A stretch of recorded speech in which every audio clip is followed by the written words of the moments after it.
বন্ধুরা আসসালামু আলাইকুম। আশা করি ভালো আছেন। একটা খুবই গুরুত্বপূর্ণ বিষয় নিয়ে আবার হাজির হলাম। সেটা হচ্ছে যে সাভার আশুলিয়া থানার ওখানে নাকি ছাত্ররা যখন আনন্দ মিছিল বের করেছিল, বিজয় মিছিল বের করেছিল, সেখানে হঠাৎ করে পুলিশ গুলি করে। আনন্দ মিছিলের সময় হঠাৎ পুলিশ গুলি করে। সেনাবাহিনী এসে অস্ত্র রেখে যখন ছাত্রদের অভয় দিতে বলে এবং কোলাকুলির জন্য আহ্বান করে, তখন ওরা দুজন সেনা অফিসারকে গুলি করে। মানে পুলিশ গুলি করছে, ছাত্র জনতা যখন আনন্দ মিছিল বের করেছে, বিজয়ের মিছিল বের করেছে, তখন পুলিশ তাদেরকে দুইটা গুলি করছে। করার পরে আর্মি এসে তাদের হাত থেকে গুলি টেনে নিয়ে বলছে যে ওদেরকে অভয় দেন, এটা করবেন না। এই কথা বলার পরে তারা সেনাবাহিনীর উপরেই গুলি চালাইছে। সেনাবাহিনী তখন ওরা দুজন সেনা অফিসারকে গুলি করে, দুজন সেনা অফিসারের উপরে গুলি চালাইছে এবং দুই ছাত্রকে ওরা পোড়াই দিচ্ছে। দুই ছাত্র ওখানে আনন্দ মিছিলে দুই ছাত্রকে পোড়াই দিচ্ছে। কিন্তু সন্ধ্যা 7টা পর্যন্ত মিনিমাম 50 জন মানুষ গুলিবিদ্ধ হয়েছে। মানে এটা কিন্তু আমি আজকে শেখ হাসিনা পদত্যাগের দিনের ঘটনাই বলতেছি। সন্ধ্যা 7টা পর্যন্ত মিনিমাম 50 জন মানুষ গুলিবিদ্ধ হয়েছে। ওদের অনেক পাওয়ারের বুলেট, 3.33 mm, মানে এই পাওয়ারের বুলেট তাদের, তাই বেশিরভাগ মৃত্যুর সাথে পাঞ্জা লড়ছে। তাই যারা যারা গুলিবিদ্ধ হয়েছে তারা বেশিরভাগই পাঞ্জা লড়তেছে, যে 50 জন গুলিবিদ্ধ হয়েছে। এখন মারা গেছে কতজন বলতে পারি না। আর এগুলো ছিল ইন্ডিয়ার র এজেন্ট। এই র এজেন্টের পুলিশ পরে দুইটারে মেরে আশুলিয়া থানার সামনে ওভারব্রিজে ঝুলিয়ে রাখছে। এদের মধ্যে থেকে দুইটাকে মেরে আশুলিয়া থানার ওখানে ওভারব্রিজে ঝুলে রাখছে, আর কয়েকটা সেনাবাহিনী উদ্ধার করে তাদের হেফাজতে নিয়ে গেছে। এখন পর্যন্ত 186 জন মারা গেছে। এটা কিন্তু আশুলিয়া থানার কথা বলতেছে। এখন পর্যন্ত 186 জন নাকি মারা গেছে। এটার উপর একটা ভিডিও আছে, আমি ভিডিও পাইছি। এখন ঢাকায় বাংলাদেশের সাধারণ মানুষ এবং সেনাবাহিনীর উপর সরাসরি হামলা করতেছে রাতের আধারে ভারতীয় র এজেন্ট এবং ভারতীয় ফোর্স। গণভবনে আগুন লাগিয়েছে, এদিকে র দিয়ে দেশ ভরে গেছে হচ্ছে। আপনারা বুঝতে পারেন এখন মানে শেখ হাসিনা ইন্ডিয়াতে থেকে ইন্ডিয়ার সাথে কি যেন রাজনীতি খেলতেছে, কি খেলায় সে মেতে আছে আল্লাহই জানে। প্রচুর র এজেন্ট ঢুকে পড়ছে বাংলাদেশে নাকি। এখন এই কারণেই সম্ভবত ইন্ডিয়ার সাথে আমাদের আপাতত ট্রেন বা যাতায়াত কানেকশান ডিসকানেক্ট করে দিয়েছে আর্মিরা। এখন ওরা প্রচুর র এজেন্ট ঢুকে পড়ছে, এরা আর্মিদের উপরেও গুলি চালাচ্ছে, আর্মিরাও কথা বলতে পারতেছে না। আমি যদি আপনাদেরকে একটা ভিডিও দেখাই, ভিডিওটা যদি আপনারা দেখেন তাহলে অন্তত বুঝতে পারবেন যে পরিস্থিতিটা কোন পর্যায়ে। আমি ভিডিওটা আপনাদেরকে দেখানোর চেষ্টা করতেছি, একটু দেখুন আপনারা ভিডিওটা।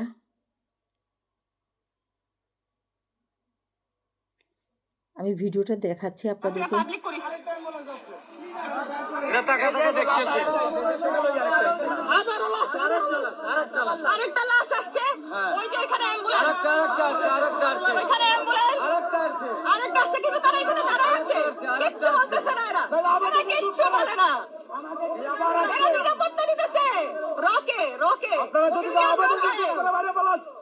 ওদেরকে আমাদের হাতে দেন, আমাদের ভাইদেরকে মারছে, ওদেরকে আমাদের হাতে দেন, আমাদের হাতে দেন, না হলে পারে ধিক্কার জানাই সেনাবাহিনীকে, ধিক্কার জানাই। আমাদের টাকায় চড়া প্রায় 6% বুলেট কিনেছে আমাদের গায়ে, বাজেট 6% দেওয়া হয় তাদেরকে। কেন 6% বাজেট দেওয়া হয় তাদেরকে? ওদেরকে আমাদের বাঁধন দিকে নিক্ষেপ করে মারবো। কেন মারলো তারা, কেন নিরাপত্তা দিতে পারলেন না? এখন ওদেরকে আবার নিরাপত্তা দিতেছেন। এটাই নাকি আপনাদের দেশপ্রেম? এটাই আপনাদের দেশপ্রেম? তারা তো দেশ রক্ষক, তারা সাধারণ জনগণের নিরাপত্তা চায় না, তারা চায় দেশের নিরাপত্তা। আরো 2টা লাগবে, আরো 2টা। ওদেরকে সামনে ক্রস করতে হবে, ওদেরকে এখানে নিয়ে আসতে বলতে সামনে আরো 2টা, 3টা লাশ আসছে, 3টা লাশ, সব কটা সরকার একেবারে সিদ্ধান্ত ঠান্ডা মাথায় তারা মাথায় গুলি করছে যাতে একদম না বাইচে ফিরে ঠান্ডা মাথায় গুলি আরো তিনটা দেখেন আরো তিনটা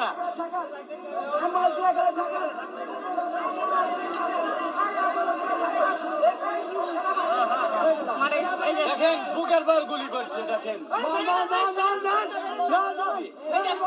বাচ্চা কাছে বাচ্চা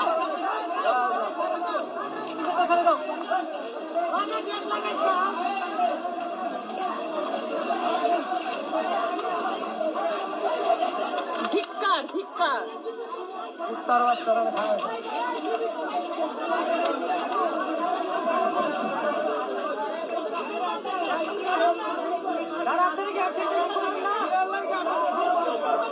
তাহলে দেখেন তাকাতাকিরা এখন তুলি দেখতেছে একটু সরান ভাই আপনারা নাইলে বারাকে বিরা যান ওদেরকে আমাদের হাতে তুলে দেন না এদের বাপ মা ভাই বোন কিচ্ছু নাই দেখেন কিচ্ছু নাই এরা কিচ্ছু নাই এদের। মানে যে আরো র আছে ভিতরে তো ওরা ওদের সেভে রাখি দিছে সব বাইরে তো নাই বাইরে আছে। এখনো গুলি করতেছে বাইরে ওদের গাড়িতে উঠে ওদের আবার গুলি করছে সবাই বলতেছে bring bring bring them on camera তারা তো নিরাপত্তা দিতেছে কিভাবে নিয়ে আসবে ক্যামেরায় আসবে না আমাদের হাতে তুলে দেন মারে ধরে ওরা কত লোক মেরেছে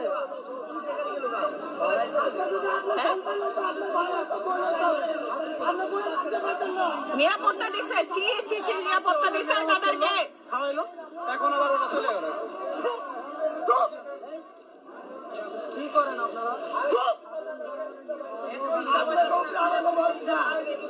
আপনারা এখানে রোজ নিরাপত্তা দিছে নিষিদ্ধ করতেই হবে নিষিদ্ধ করতেই হবে সেনাবাহিনীকে আপনারা অন্য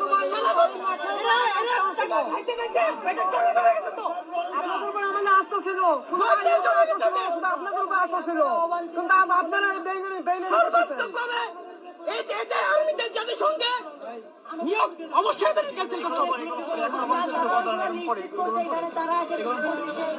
কি করে গেছে এদেরকে লালিত পালিত করে আমাদের কি লাভ সাধারণ জনগণ দিতে পারবে না তারা দেখাবে না তো তারা নিরাপত্তা দিছে কিভাবে আমি কিভাবে ক্যামেরায় আনবো বলেন তোমরাই বলো প্লিজ শেয়ার করো এটা প্লিজ 20 মিনিট করে শেয়ার করো দেখো কি অবস্থা হাসিনা পদত্যাগ করছে এরপরও আজকে এতগুলো মানুষ মারা গেছে আমি নিজের চোখে দেখতেছি আমি নিজের চোখে দেখছি মাথায় গুলি হইছে সে মারা গেছে আচ্ছা কেন মরবে কিসের জন্য মরবে আপনারা দেখতে পেলেন এটা হচ্ছে সাভার আশুলিয়া থানার ওখানে সন্ধ্যা 7টা থেকে এই পর্যন্ত 80 জনের মতো নাকি লোক মারা গিয়েছে গুলি করে মেরে ফেলেছে সবাইকে মাথায় গুলি করেছে একদম টার্গেট করে যেন একটা গুলিতে কাজ হয় মৃত্যু নিশ্চিত হয় এবং শুনেছি বাড্ডা থানাতে নাকি গোলাগুলি হচ্ছে সেখানেও র এজেন্ট সাধারণ জনগণের উপর গোলাগুলি করতেছে ছাত্র জনতার উপরে কতটুকু সত্য মিথ্যা আপনারাই বিবেচনা করবেন এটা মিডিয়া কেন কভারেজ করতেছে না বা আর্মিরা কেন এটা প্রোটেক্ট দিচ্ছে না বা আর্মিরা কেন তাদেরকে গ্রেপ্তার করতেছে না এটা জানি না বা এটা সবাই কেন জানতেছে না যাই হোক আশা করব এটা সত্যতা সম্পর্কে জানব আমরা জানি যে শেখ হাসিনার মতো মাফিয়া এত সহজে ছেড়ে দেওয়ার মানুষ না কারণ সে ইন্ডিয়াতে গিয়েছে তার তো মানে গন্তব্য ওইটাই আর ইন্ডিয়া আমাদের দেশটা লুটে পাটে খাওয়ার জন্য যা করার দরকার তাই করবে এমনও শুনেছি দেশটা নাকি দখল করার জন্য প্ল্যান পরিকল্পনা চলতেছে সত্যি মিথ্যা বলতে পারতেছি না দেখা যাক কি হয় তবে আপনারা সতর্ক থাকবেন আপনারা সবাই অ্যালার্ট থাকবেন এবং বিষয়গুলো আপনারা যদি সম্ভব হয় একটু ছড়িয়ে দেন সবাইকে দেখানোর চেষ্টা করেন কারণ এটা সাভার আশুলিয়া থানা এই ঘটনাটা 80 জনের কাছাকাছি নাকি অলরেডি মারা গিয়েছে রয়ের গুলিতে এটা আর্মিরা নীরব যাই হোক এ পর্যন্ত রইল আল্লাহ হাফেজ আসসালামু আলাইকুম